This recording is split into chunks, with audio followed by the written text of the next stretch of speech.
اختر پرځ خلک قبرستان ته ځي دا رواجي خبرې دي ښه نه سنت دي نه حکم دی نه ثواب دی اختر خدای د خوشحالۍ دپاره پیدا کړی د مړو د قبرونو دپاره یې نه پیدا کړی قبر داسې ځه نو دا د دې زړو ښځو رواج دی نو بیا د عامو خلقو هم د ښځو تابع وي نو دوی هم دا رواج شروع کړو سهار وختي به د اختر پرځ قبر نه ځي دا تا ته چا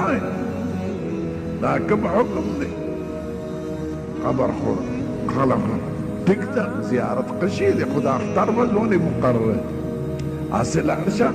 زیارت پرځ لاړ شه جمعې پرځ لاړ شه اختر کې د مړو زیارتونه نشته او نه د مړو دعاګانې ځان په زور په دې خلقو او د جاهلانو امامان او د زړو په دوړو ښځو دا زموږ رواجونه جوړوي او دین یې راته ګران کړی قبرونو له تلل نشته دا د ښځو رواج سپېلنۍ لوبې کول څنګه دي دا د هندوانو رسم دی که د ماشو د وژلو دپاره یې کوي په کور کې څوک نو سپېلني لوګي دا سترګې نه ترخوي لکه د غز د لرګي غز لرګي او څانګې چې سودا ده که نه هم لوګي خوږي او د سپېلني خوږي او که د نظر ماتې په غرض نو دا د هندوانو رواج دی دا خلک یې چې کوي دا سپېلني خلکو ته داسې ده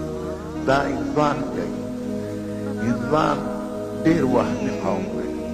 نو هغوی د بد نظر نه یېرېږي ډېر نو سهار وختي دوکان کې دې د هغوی دویي وي نو لوګي پکې وکړي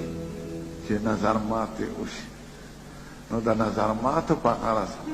دا وهمي خبرې دي دا زړې ښځې چې کوي یا دا خلک لوګي کوي